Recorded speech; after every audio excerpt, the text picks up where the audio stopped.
El Maximato.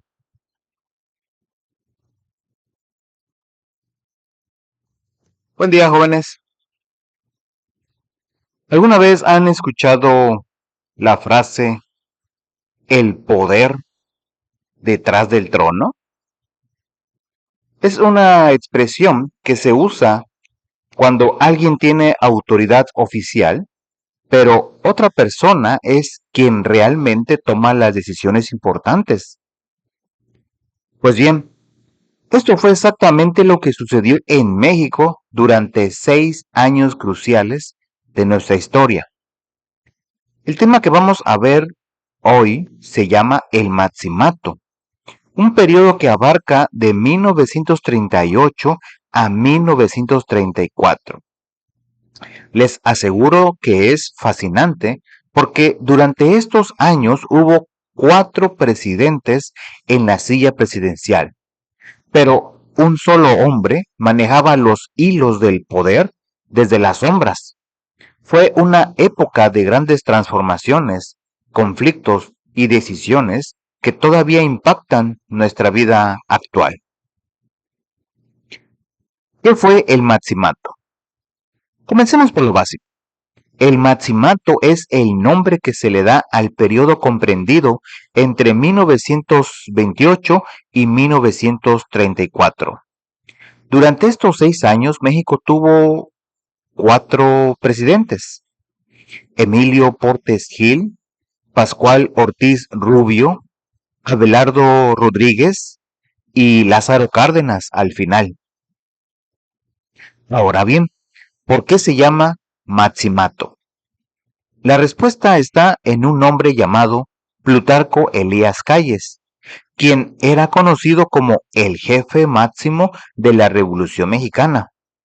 Aunque Calles no era presidente durante este periodo, su influencia sobre los presidentes en turno era tan grande, tan decisiva, que en realidad él era quien tomaba las decisiones más importantes del país. Para que me entiendan mejor, imaginen que en la escuela hay un director oficial, pero todas las decisiones importantes sobre horarios, reglamentos y actividades las toma el fundador del plantel, quien ya no tiene el cargo, pero sigue mandando. Así funcionaba México en esos años. Había presidente, pero el verdadero poder lo tenía Calles. ¿Por qué surgió el Maximato? Ahora, jóvenes, ustedes se preguntarán, ¿cómo llegamos a esta situación? Déjenme explicarles. En 1928 sucedió algo terrible. Álvaro Obregón, quien había sido presidente y acababa de ser reelecto, fue asesinado antes de tomar posesión nuevamente. Este asesinato puso al descubierto un problema gravísimo. México seguía resolviendo sus conflictos políticos con violencia, tal como en los tiempos de la Revolución. No había instituciones sólidas ni mecanismos pacíficos para resolver las diferencias entre los grupos políticos. Era necesario hacer algo urgente.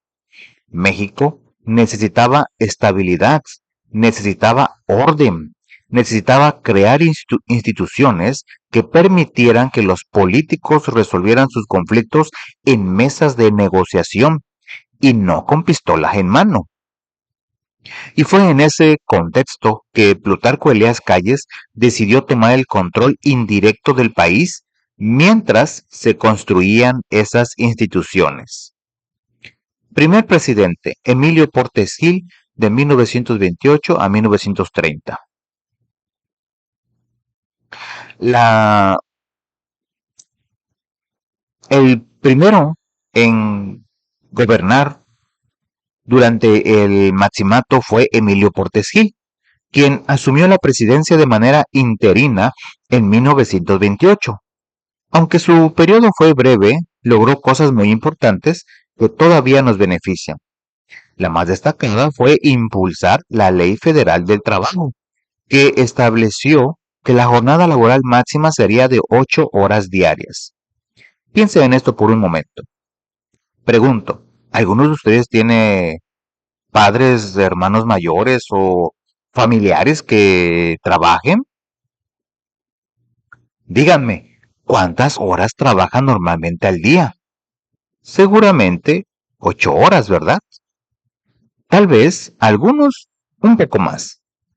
Pues bien, antes de esta ley, los patrones podían hacer trabajar a la gente 10, 12 o incluso 14 horas diarias sin ninguna regulación, sin descansos obligatorios, sin protección alguna.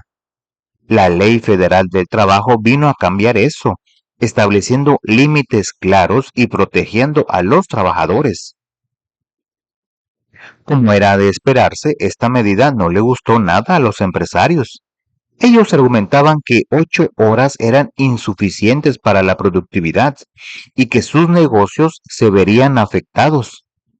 Entonces, para defender sus intereses y tener representación colectiva, los empresarios crearon una organización que todavía existe, la Coparmex, la Confederación Patronal de la República Mexicana. ¿Han escuchado ese nombre? Seguramente sí, porque sigue siendo una de las organizaciones empresariales más importantes del país. Pero la contribución más importante de este periodo fue la creación del Partido Nacional Revolucionario, el PNR, en 1929. Este partido nació por iniciativa de Calles, con un objetivo claro: reunir a todos los sectores revolucionarios en una sola institución política donde pudieran resolver sus diferencias mediante el diálogo y la negociación, no con violencia. El PNR fue, por así decirlo, el abuelo del PRI, el partido que gobernó México durante décadas. La idea era inteligente: institucionalizar la revolución, es decir, convertir los ideales revolucionarios en leyes, en instituciones, en procedimientos establecidos. Ya no más caudillos con ejércitos personales, sino políticos negociando dentro de un partido. El segundo presidente del Maximato fue Pascual Ortiz Rubio.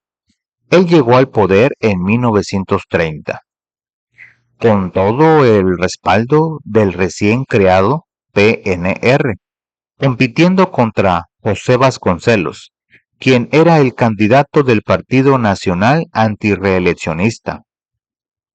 El gobierno de Ortiz Rubio enfrentó serias dificultades. El país atravesaba crisis económicas importantes que debilitaban su administración. Sin embargo, logró impulsar dos iniciativas que vale la pena mencionar. La primera fue la Doctrina Estrada, una política de relaciones internacionales con la que México establecía que no intervendría ni juzgaría cuando un gobierno de otro país llegara al poder mediante un movimiento revolucionario, y esperaba el mismo respeto de vuelta. Era una forma de defender la soberanía nacional y el derecho de cada pueblo a determinar su propio gobierno. Esta doctrina lleva el apellido de su creador, Genaro Estrada, quien era secretario de Relaciones Exteriores. La segunda iniciativa fue la creación de la Comisión Nacional de Turismo en 1930. Con esto, el gobierno reconocía que el turismo podía ser un sector económico muy importante para generar empleos e ingresos al país. Piensen que en esos años México apenas estaba descubriendo su potencial turístico y hoy es uno de los países más visitados del mundo. Ahora bien, aquí viene algo muy interesante y polémico.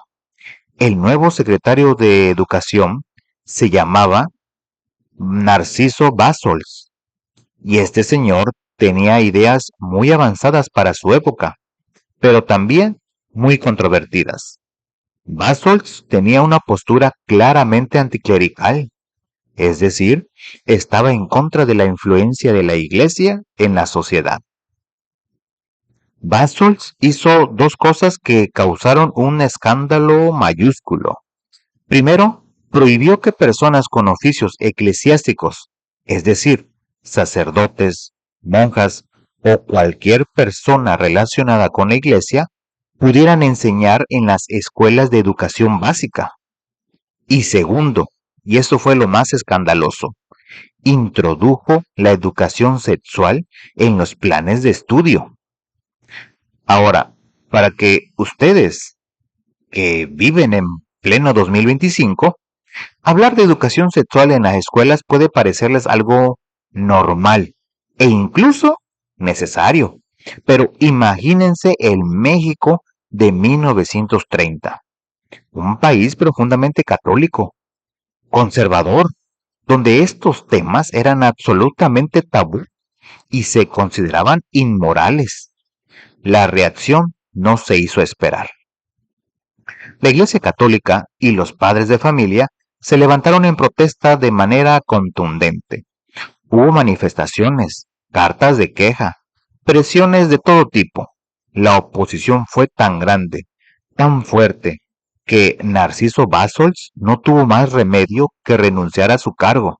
Y poco después, en 1932, también renunció el propio presidente Ortiz Rubio, quien no pudo soportar las presiones políticas y la crisis que enfrentaba su gobierno.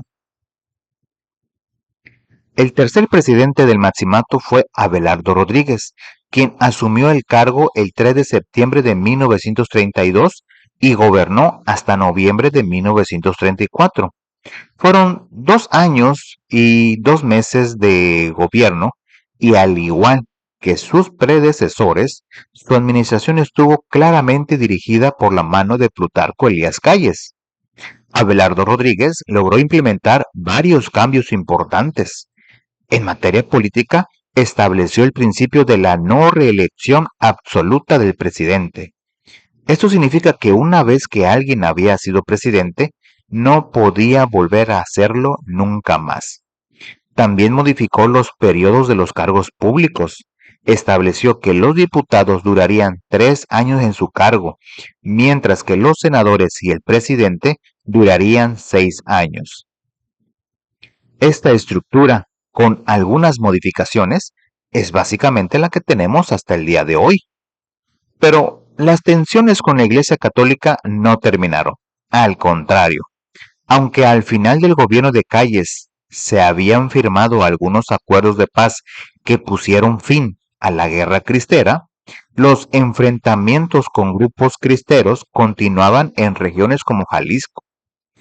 El presidente Rodríguez acusaba al Vaticano de intervenir en asuntos políticos de México mediante una encíclica, que es una carta solemne que el Papa envía a todos los obispos y fieles católicos del mundo, llamada Acerba Animi.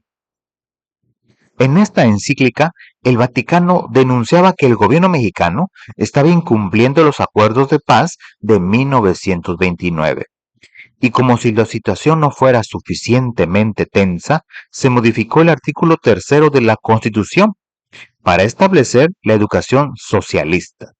Imaginen, un México donde la educación pública debía ser explícitamente socialista, promoviendo ideas de igualdad social y colectivismo. Esto aumentó aún más el conflicto con la Iglesia y los sectores conservadores del país. En el ámbito económico, Abelardo Rodríguez fue bastante activo y tomó varias medidas importantes. Creó el Banco Hipotecario y de Obras Públicas para incentivar la construcción y el desarrollo de infraestructura en el país. También estableció un salario mínimo para la clase trabajadora, es decir, un sueldo mínimo que los patrones estaban obligados a pagar. Piensen que antes de esto los patrones podían pagar lo que quisieran y muchas veces los trabajadores ganaban apenas para sobrevivir. En cuanto al reparto agrario, Rodríguez puso en marcha el primer Código Agrario, que era un conjunto de leyes que regulaban cómo se debía repartir la tierra entre los campesinos. Con esto se aceleró el reparto agrario y la propiedad de la tierra se depositó en los individuos como parte del ejido. Los ejidos eran tierras comunales que se entregaban a grupos de campesinos para que los trabajaran colectivamente. Ahora, un dato interesante. En esos años había muy poco interés entre los inversionistas privados para invertir en la industria petrolera mexicana. Entonces, ¿qué hizo el gobierno? En 1934 fundó la Compañía de Petróleos de México, con capital del Estado, es decir, con dinero público. Esta fue la primera compañía petrolera nacional y, aunque todavía no era Pemex, fue un antecedente muy importante. Poco a poco, el Estado mexicano iba tomando control de sectores estratégicos de la economía.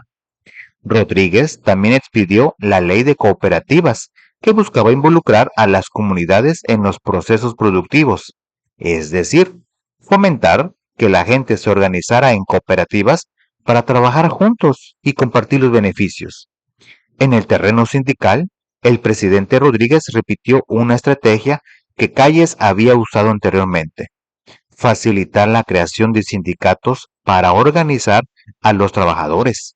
En 1933 se formaron varios sindicatos muy importantes, como el Sindicato de Trabajadores Ferrocarrileros de la República Mexicana, la Confederación General Obrera y Campesina de México y la Confederación Campesina Mexicana.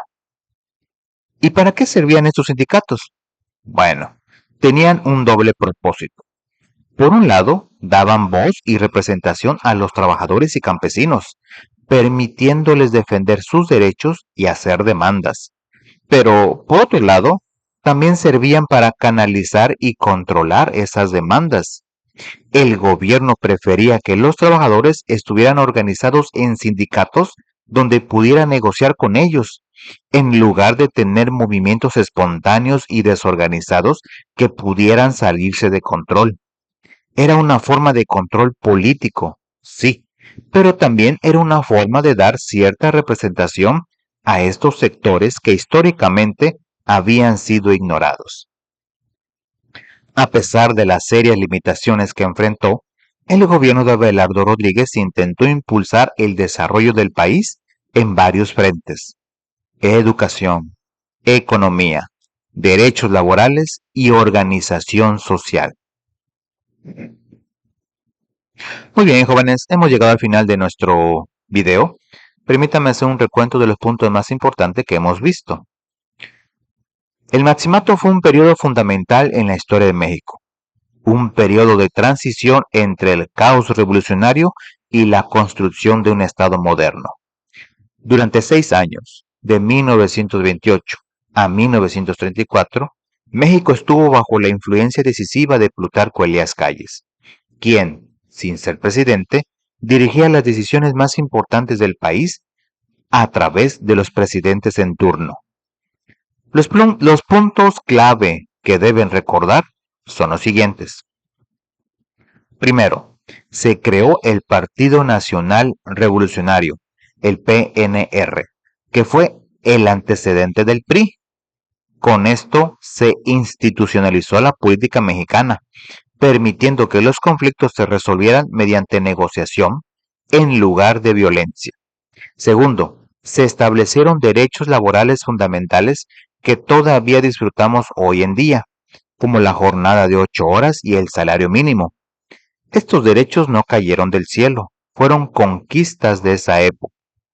Tercero, continuaron las tensiones muy fuertes entre el Estado mexicano y la Iglesia Católica, especialmente en materia educativa. El gobierno buscaba una educación laica e incluso socialista, mientras que la Iglesia y muchos padres de familia se oponían férreamente. Cuarto, el Estado mexicano comenzó a tomar un papel mucho más activo en la economía, creando instituciones financieras, estableciendo regulaciones laborales, impulsando el reparto agrario e incluso fundando empresas estatales, como la primera compañía petrolera nacional. Este periodo preparó el terreno para lo que vendría después, el gobierno de Lázaro Cárdenas, quien finalmente se enfrentaría a Calles, rompería con su influencia y consolidaría un modelo político y económico que marcaría a México durante décadas. El Maximato nos enseña algo importante, que la construcción de instituciones es un proceso complejo, a veces contradictorio, lleno de conflictos y tensiones, pero absolutamente necesario para la estabilidad y el desarrollo de cualquier nación. México estaba aprendiendo a ser un país moderno, a dejar atrás el caudillismo revolucionario y a construir un estado de instituciones. Jóvenes, quiero concluir con esta reflexión. Ustedes son la generación que heredó todo lo que se construyó en aquellos años: las instituciones políticas, los derechos laborales, el sistema educativo, la relación entre el Estado y la sociedad. Conocer nuestra historia no es un ejercicio de memorización sin sentido, es entender de dónde venimos para saber hacia dónde vamos. Los invito, jóvenes, a que no se queden solo con lo que vemos hoy. Investiguen más, pregunten a sus abuelos cómo era el México de su juventud, lean, reflexionen.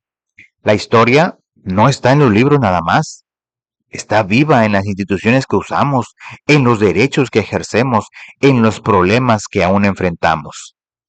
Recuerden, jóvenes, siempre que conocer nuestro pasado nos da las herramientas para comprender nuestro presente y construir un mejor futuro.